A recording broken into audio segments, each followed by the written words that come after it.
오즈의 마법사 3편 오즈의 오즈마 공주에서 놈 왕은 참을 수 없는 불합리한 일을 당했습니다. 놈 왕은 정해진 계약에 따라 왕에게 영원한 수명을 주고 그 대가로 왕비와 자식들을 데려갔습니다. 그런데 갑자기 왕이 스스로 목숨을 끊었다는 이유로 오즈마 공주의 일당이 나타나서 영원한 수명이 거짓말이었으니 왕비와 자식들을 돌려줘야 한다 요구한 것이죠. 차라리 인신매매가 나쁜 거였다고 하면 그렇다 치겠는데 자신이 죽음을 선택해놓고 불량품이라 항의하는 모습이 아니 꼽기 그지없었습니다. 그럼에도 놈 왕은 오즈마에게 왕비와 자식들을 구할 수 있는 게임을 제안했습니다.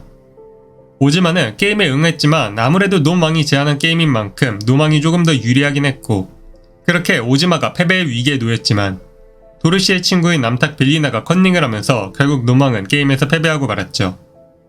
그럼에도 놈 왕은 화를 내면서도 자신의 패배를 인정하고 왕비와 자식들을 돌려주려 했습니다.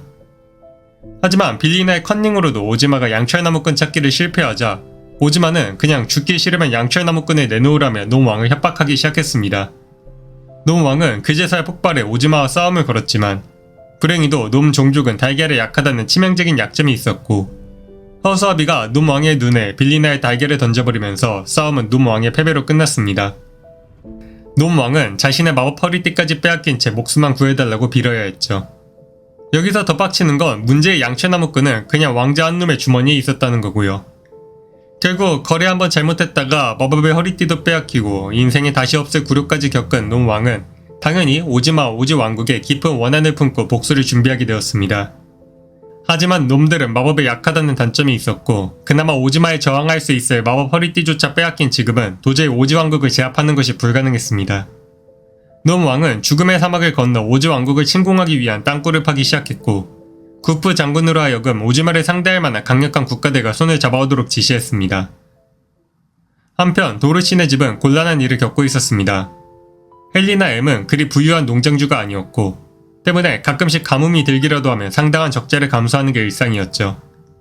거기에 1편에서는 회오리 바람이 집을 날려버리는 바람에 새 집을 지었고 3편에서는 헨리의 몸이 안 좋아져서 호주를 다녀오느라 상당한 돈을 썼기에 경제적으로 시간이 갈수록 빠듯해지고 있었습니다.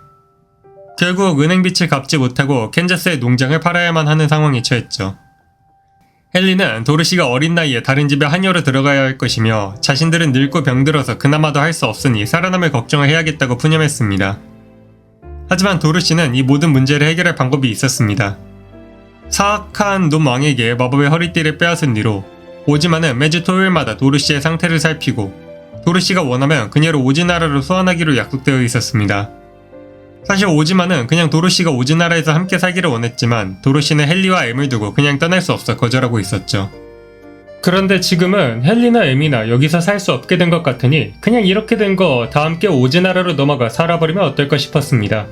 도르시는 토요일이 되자마자 오즈마를 찾아가 가족들을 초청해줄 수 있는지 물었고 오즈마는 그날 곧바로 두 사람을 오즈나라로 소환해버렸습니다. 도르시는 평범한 농부인 두 사람에게 너무 화려한 선물을 할 필요는 없다 했지만 오즈마는 도르시의 가족이라면 그만한 대우를 받아야 한다며 바로 가장 화려한 아련실에 두 사람을 소환해버렸습니다. 평소 도르시가 상상력이 풍부해서 오즈나라 같은 이야기를 한다 생각한 헨리와 M은 갑자기 일어난 엄청난 변화에 당황하기 바빴고 어버버하다 그대로 옷을 갈아입고 화려한 연극 배우 같은 옷을 입게 되었습니다. 오즈마는 두 사람을 도르시와 같은 귀빈으로 대해주었고 그렇게 둘은 처음 본 오즈나라에서 오래오래 행복하게 살지 못했습니다. 처음에는 도르시의 친구들을 하나둘 소개받는 재미로 지내던 두 사람은 곧 엄청난 지루함에 빠지게 되었습니다. 헨리와 M은 이 나라의 귀빈이었기에 두 사람은 식후 설거지나 청소조차 허락받지 못했고 그러다 보니 둘은 미칠 듯한 심심함에 스트레스를 받고 있었죠. 오즈마는 두 사람에게 할 일을 주는 게 더 행복해 보인다는 결론을 내렸고 천천히 할 일을 찾아주기로 약속했습니다. 그날이 올 때까지는 여행이나 좀 다니라고 보내고요. 도르시와 헨리와 M 그리고 가이드로 합류한 오즈의 마법사와 털복숭이 누이는 목마가 이끄는 마차를 타고 오즈나라 여행을 시작했습니다. 이제는 대학 교수가 되어버린 워글벌레의 학교나 종이로 된 인간들이 사는 키튼클럽, 퍼즐로 이루어진 인간들이 사는 퍼들컴진과 같은 다양한 마을을 방문한 도르시 일행은 마지막으로 양철나무꾼이 있는 원키나라에 방문했습니다. 양철나무꾼은 따뜻한 마음씨로 도르시와 일행들을 반겨주었지만 동시에 꽤나 심각한 소식을 전해왔습니다.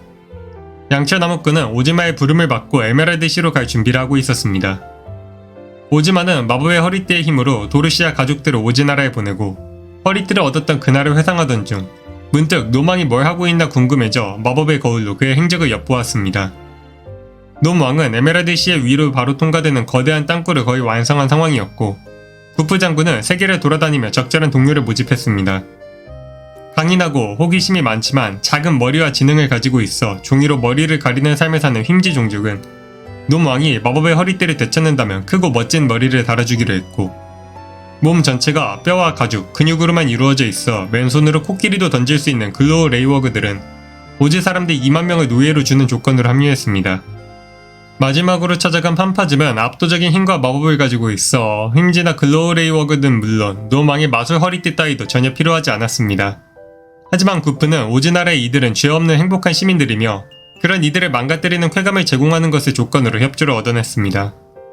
놈왕은 휭지나 글로우 레이워그까지는 그렇다 치겠지만 판파즘까지 합류했다는 말을 듣자 오히려 겁에 질려버렸지만 아무튼 놈 종족만으로는 오즈를 이길 수 없으니 선택의 여지는 별로 없었습니다. 그리고 이제 오즈마가 이 모든 사실을 알게 되었습니다. 하지만 이미 땅굴이 거의 완성되어 있었기에 오즈마의 마법으로도 놈왕을 제압하기는 무리였죠. 오즈나라에서 가장 지혜로운 이들이 모여 대책위원회를 열었습니다.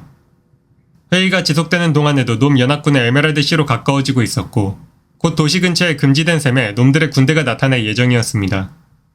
금지된 셈이란 사람의 모든 기억을 잃게 만드는 강력한 약입니다. 과거 오즈에 폭군이 군림했을 때 글린다는 금지된 셈을 만들어 거기에 폭군을 담가버렸습니다. 그러자 폭군은 사악한 모든 기억을 지워버리고 착하고 순진한 왕이 되었습니다. 하지만 오즈나라의 백성들은 폭군의 무시무시한 모습을 떠올리며 두려워했고 그러자 폭군은 오즈나라의 백성들을 모두 금지된 셈에 담궈버렸습니다. 그렇게 폭군의 기억을 잊은 오즈나라의 백성들은 행복하게 살았다는 역사적인 후일담이 있었죠. 현명한 허수아비는 이 이야기를 통해 놈왕의 군대를 제압할 방법을 떠올렸습니다. 오즈마는 마법으로 땅굴에 먼지구름을 일으켜 사람들의 갈증을 유발했고 땅굴에서 나온 병사들은 일제히 금지된 셈에 뛰어들었습니다.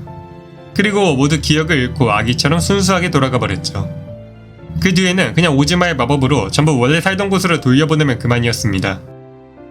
그렇게 놈왕은 약속 한번 잘못했다가 병사들과 마법의 허리띠를 잃고 최후의 복수마저도 이루지 못한 채 치매 환자가 되어 여생을 행복은하게 보내게 되었습니다.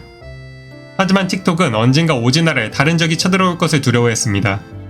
틱톡의 걱정이 설득력이 있다 생각한 오즈마는 글린다를 찾아가 도움을 구했습니다. 이제 도르시의 가족들도 모두 오즈나라에서 살게 되었으니 굳이 새로운 사람을 부를 이유도 없습니다. 그러니 이제 우리끼리 그냥 여기서 행복하게 살면 아무래도 좋지 않을까요? 글린다는 오즈마의 제안을 받아들여 오즈나라 전체에 마법을 걸어 그 누구도 허락 없이 들어올 수 없게 만들었습니다. 이제 모래폭풍을 통해 하늘을 날게 될 제2, 제3의 도르시들은 오즈나라에 가지 못하고 사막에서 죽을 운명에 처했지만 우리 오즈나라 사람이 아니니 아무래도 좋겠죠. 오즈마는 헨리 아저씨에게는 보석 관리를, 엠 아주머니에게는 스타킹 수선 일을 맡기게 되었고 그렇게 도르시와 그의 가족들은 오즈의 나라에서 오래오래 행복하게 살았답니다. 제 채널은 영상을 끝까지 시청해주시는 여러분들과 저를 위해 후원해주시는 이분들의 힘으로 운영되고 있습니다. 소설 마지막에 주변과 완전히 선을 긋고 통제하는 모습은 2차 세계대전 당시 진주만 기습이 있기 전 미국이 전쟁과 선을 긋고 있던 사회상과 연관이 있지 않을까 했는데 2차 세계대전은 1939년, 이 동화는 1910년 나왔으니 타임라인이 안 맞네요. 다만 멀로 독트린 자체는 1823년부터 있었으니 전쟁과 상관없이 그냥 그 시절의 시대상이었을 수도 있고 그냥 현실 파트를 지우고 환상 파트만 집중하려고 나온 동화적인 전개인데 타락한 어른이 괜히 현실을 끌어오는 걸 수도 있고 아무튼 영상이 마음에 들었다면 구독과 좋아요로 응원해주시고 저는 3월 말부터 카잔을 달리러 가겠습니다. 그럼 안녕.